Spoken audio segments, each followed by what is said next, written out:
I'm Dr. Michael Frederick. I'm a Harvard-trained and board-certified plastic surgeon right here in Fort Lauderdale, Florida, technically Oakland Park. I've been practicing for 10 years, really specializing in cosmetic surgery. I really love doing face and facial rejuvenation.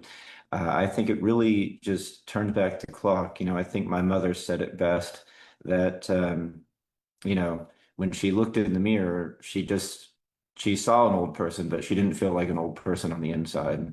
And so really doing the facelift for her was really just a reflection of how she really felt. She still feels young and active despite being, 72, I think now. So just a little bit of background. I California originally, then I went to UCLA for undergrad. I majored in marine biology and Spanish. Yo hablo español casi perfectamente y también yo soy parte colombiano. Um, and then I did my medical school at UCSF, the University of California, San Francisco. We're consistently ranked one of the top three medical schools in the country. From there, I was one of three people accepted out of medical school to go to Harvard, the real Harvard Combined Plastic Surgery program, which is a total of 6 years in Boston. I spent my intern year there at the Mass General Hospital, and then also did my chief year there, being the chief resident of plastic surgery at Mass General Hospital. I also was at the Brigham Hospital. There, during my time there, we actually had the largest face transplant program in the nation. I was actually on the transplant team for two of those face transplants, which was a really just incredible experience. Those are 26, 27-hour surgeries with literally 20 surgeons involved. So really unique experience that, you can only get at one or two places in the entire world. So after that, I went to basically start my practice. And so we're down here in beautiful sunny Florida.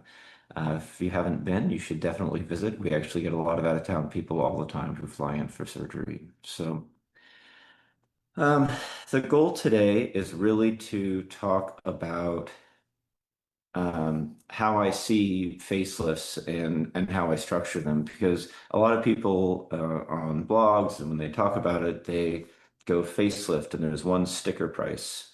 But the problem is that there's no one sticker face. Everybody's different. There's different age groups, there's different anatomies. And so you can't just say that, oh, a facelift costs this much because it's just not true and it doesn't make any sense to do it that way.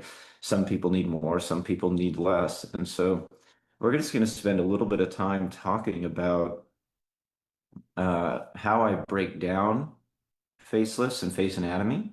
And then, of course, how that relates to what we're charging and and how we do the pricing structure. So we're going to go over it a little bit right now, and then we're going to just go through some basics of anatomy and how I think about it. And then at the very end, of course, we'll post the full price sheet. So we're going to share our screen now. So basically, this is how I think about the anatomy. So I have it broken down into lateral, which is the weekend lift, the weekend lift plus. These are just names that I made up, but we'll talk about the anatomy. And then the facelift, which includes essentially the weekend lift plus the removal of a release of the zygomatico-cutaneous ligaments here on the zygoma.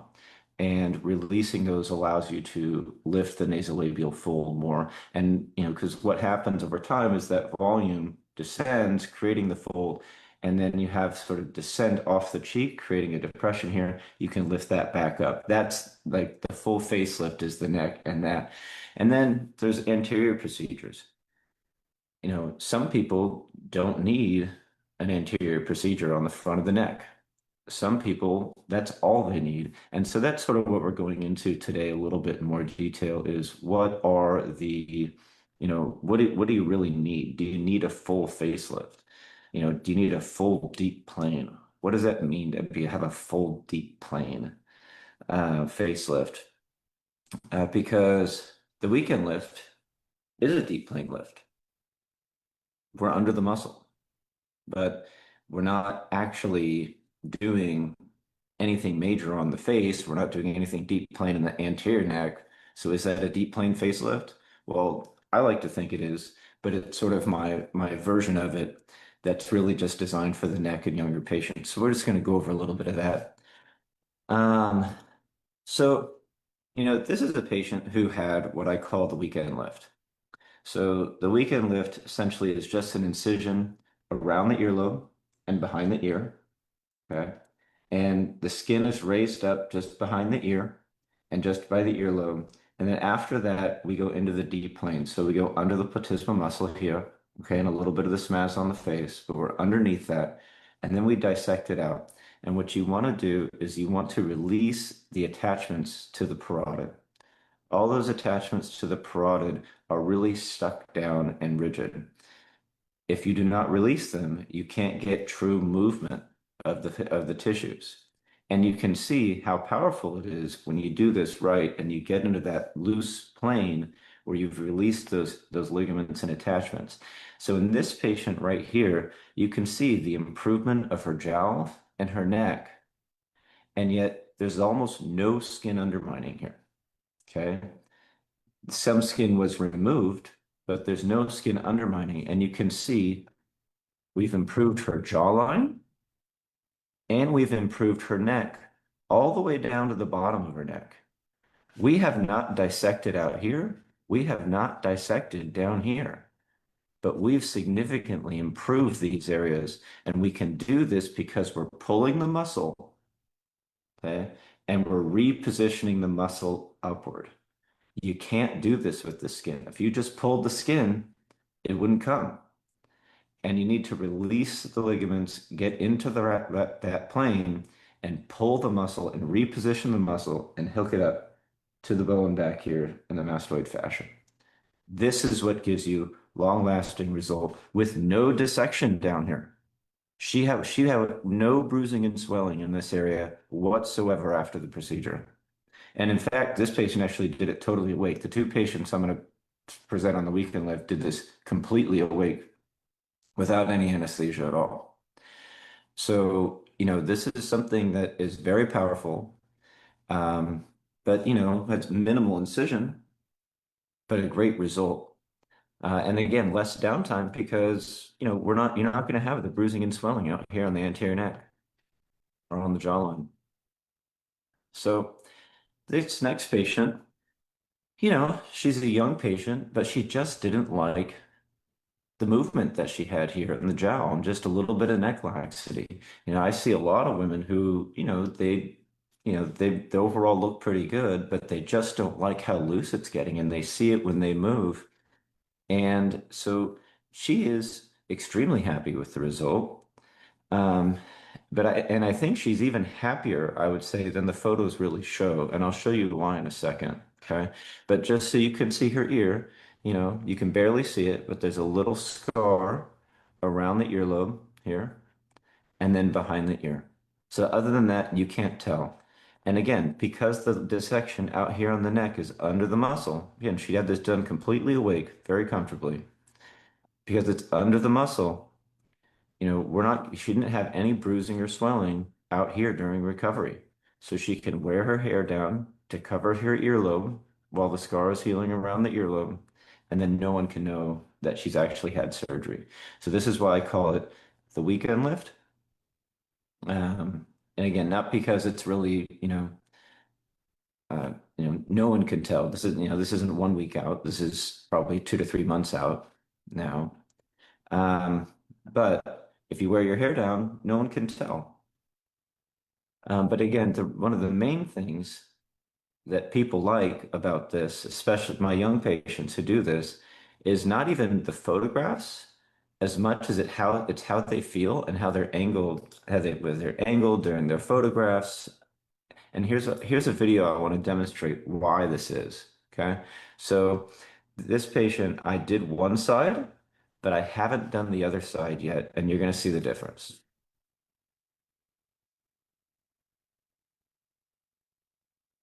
So you can see all the movement there. She has no more movement on the other side. So when she moves her face dynamically, when she's talking and she's out with friends, her face looks great at all angles, no matter what she's doing. And she looks tight with a beautiful jawline, and all that looseness is taken away.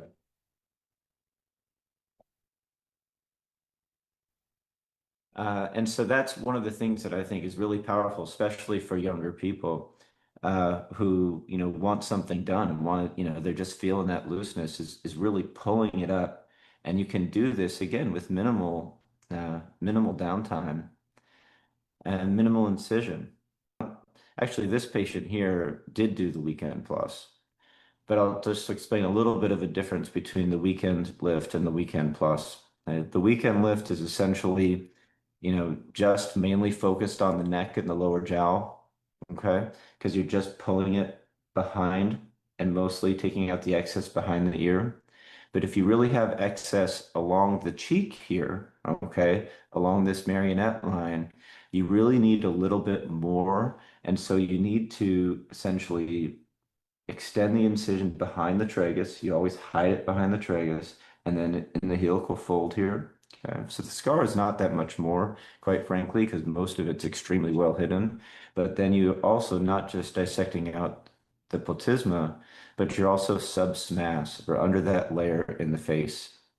Okay, and you want to be able to lift that layer up, release it off of the parotid where it's attached, and then pull it up and be able to reposition it. For you to go from the fixed SMAS where it's fixed over the parotid to the mobile SMAS. And so you released all the way through till you're into that areolar loose plane. I did take a video of this so that you could sort of understand it. Um, this is a surgical video, so if you're a little queasy, you can pause the video right now or not look at it. But this is an actual intraoperative video of this actual patient here as I was doing the procedure. So here she is. So here's the top layer of skin. Now, the thing about this is that this is the deep layer. This is the SMAS that runs all the way down to the platysma in the neck. Okay, it's a separate layer. You'll see it better in a second. But you'll see we're going to release everything. Everything under there has been released. Okay. And as we lift this up, we're going to secure this SMAS to the bone here. And we're going to secure this platysma to the bone here.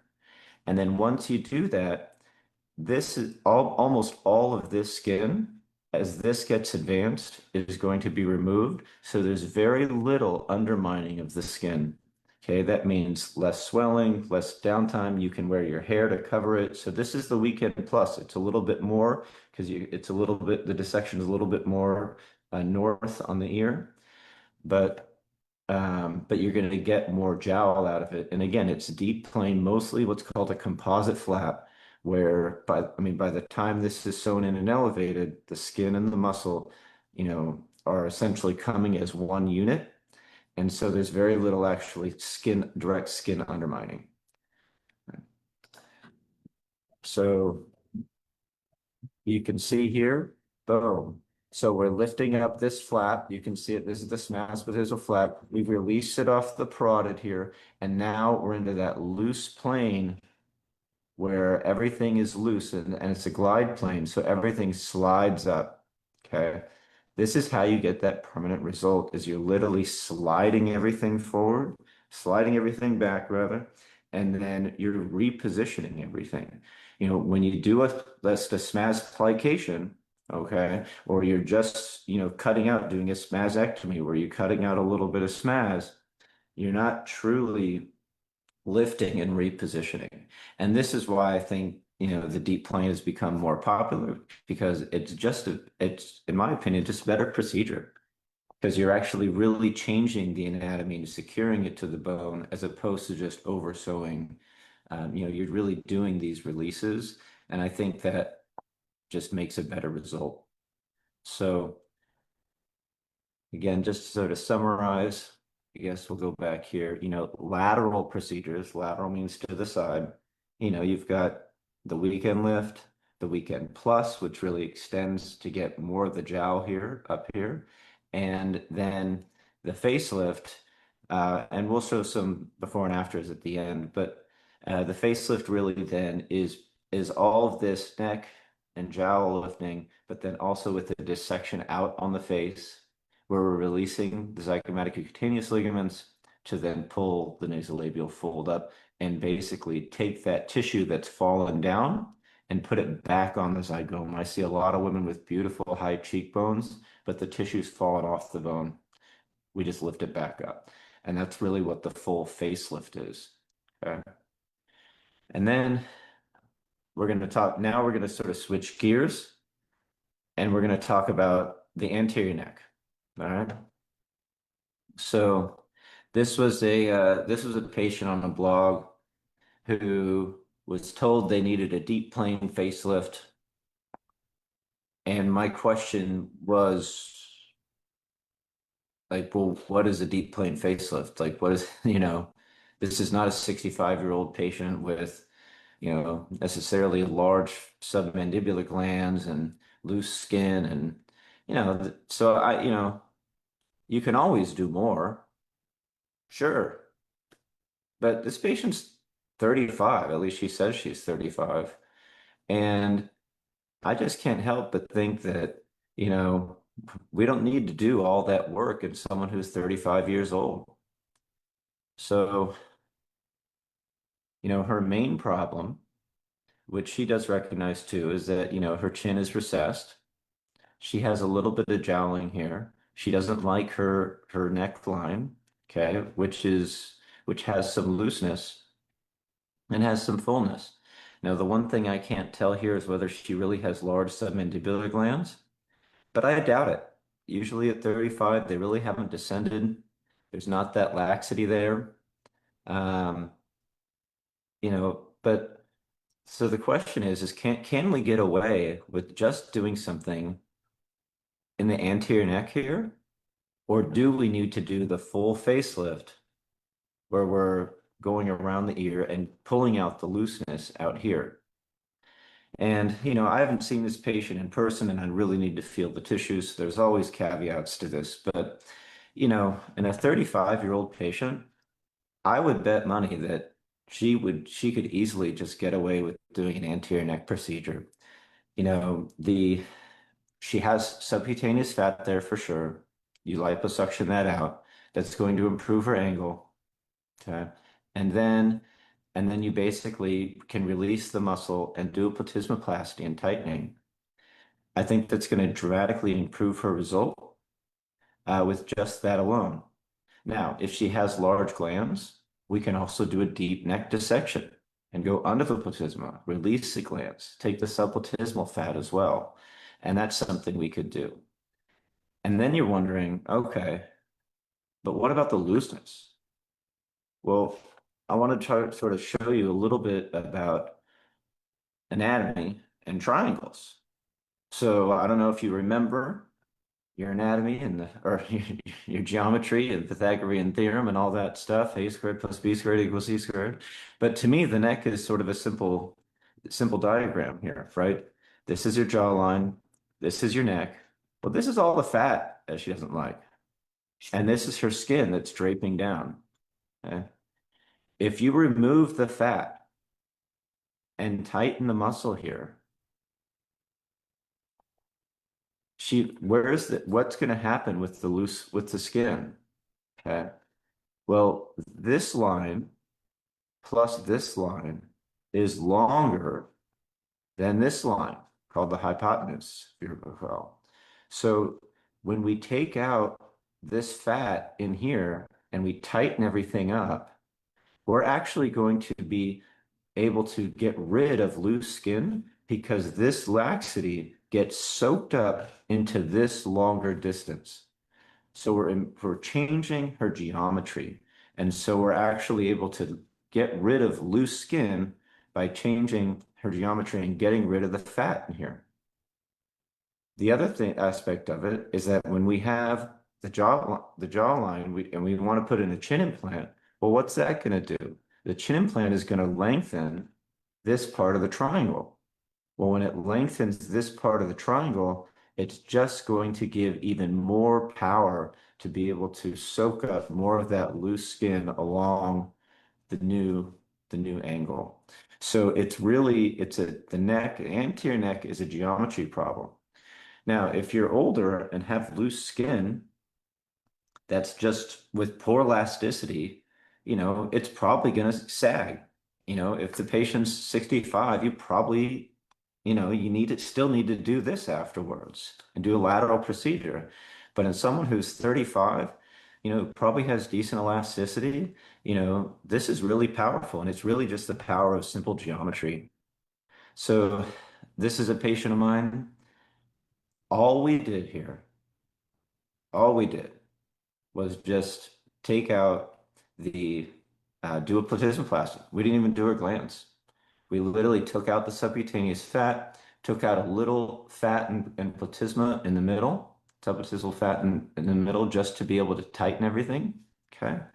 And then you can see what a beautiful result she has. And look around her ear. Okay. We have not made an incision here. There's nothing around the ear to get rid of the loose skin. The loose skin literally just got taken up by changing the angle because this distance from here to here is longer than this distance.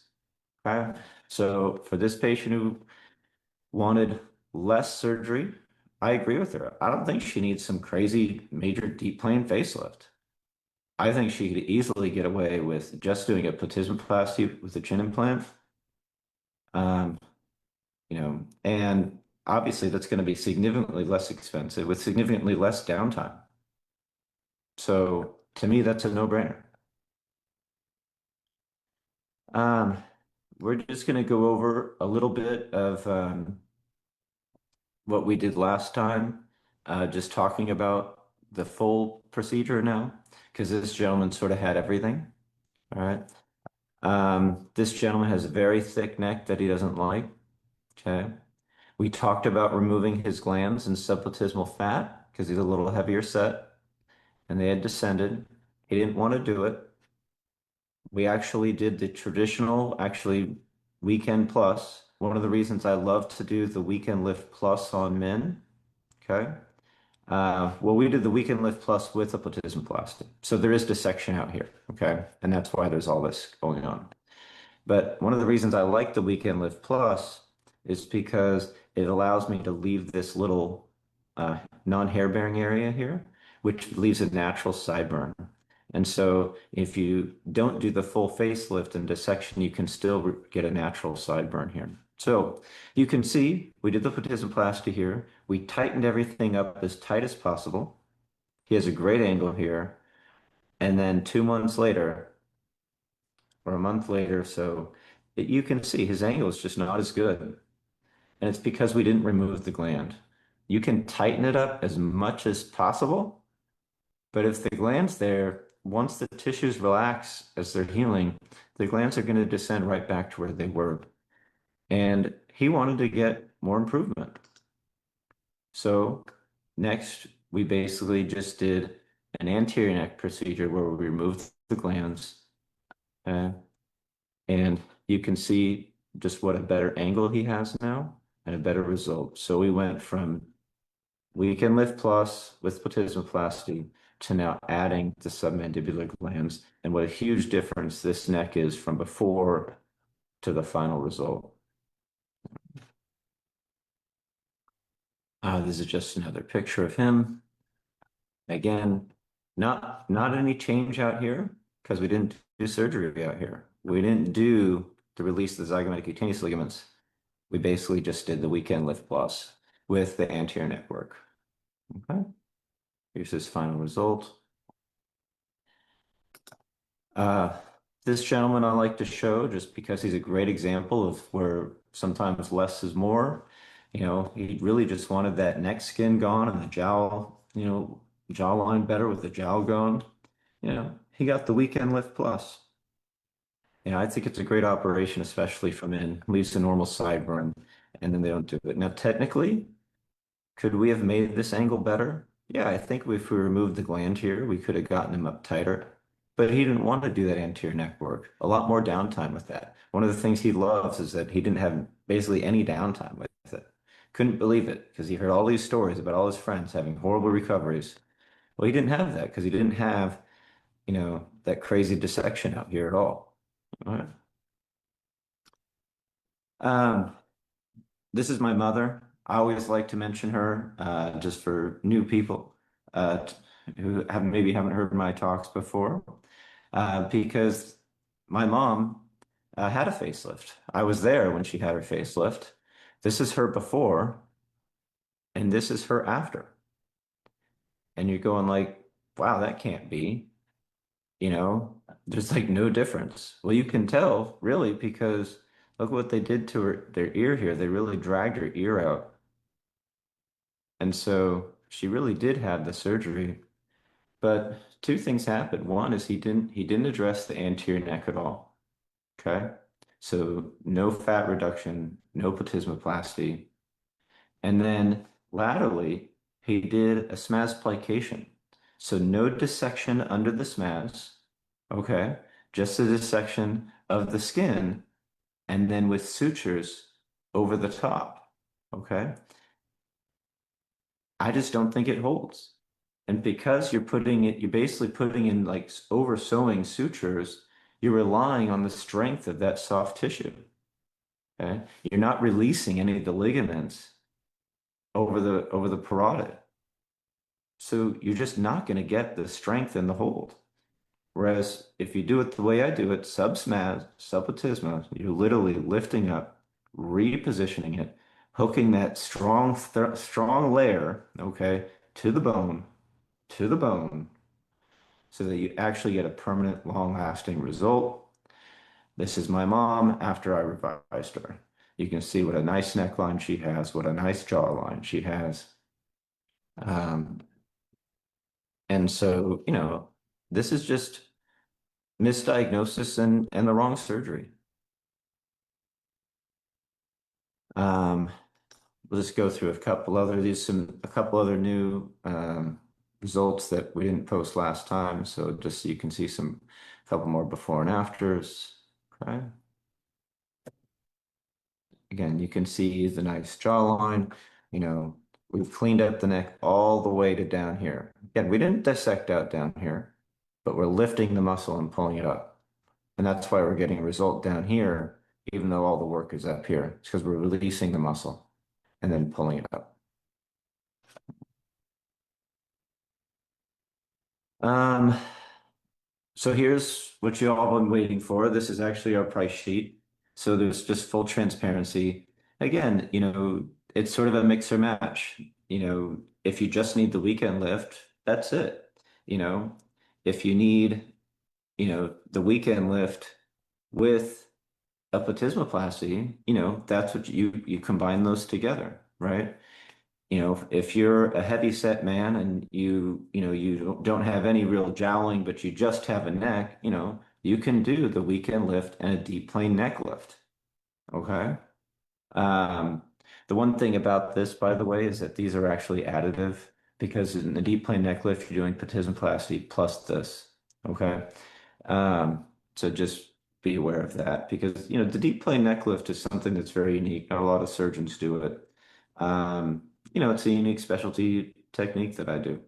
So, but I think it creates great results in the right patient. And for those people with thicker necks and larger glands, it's just something you need to do. Most patients don't need it though. Okay. All right. Um, I think that's it. Um, if you have any questions, you can always let us know. We do free consultations, so we're always happy to look at your photos and let you know what we think. All right. Hope you learned a lot. Have a great day.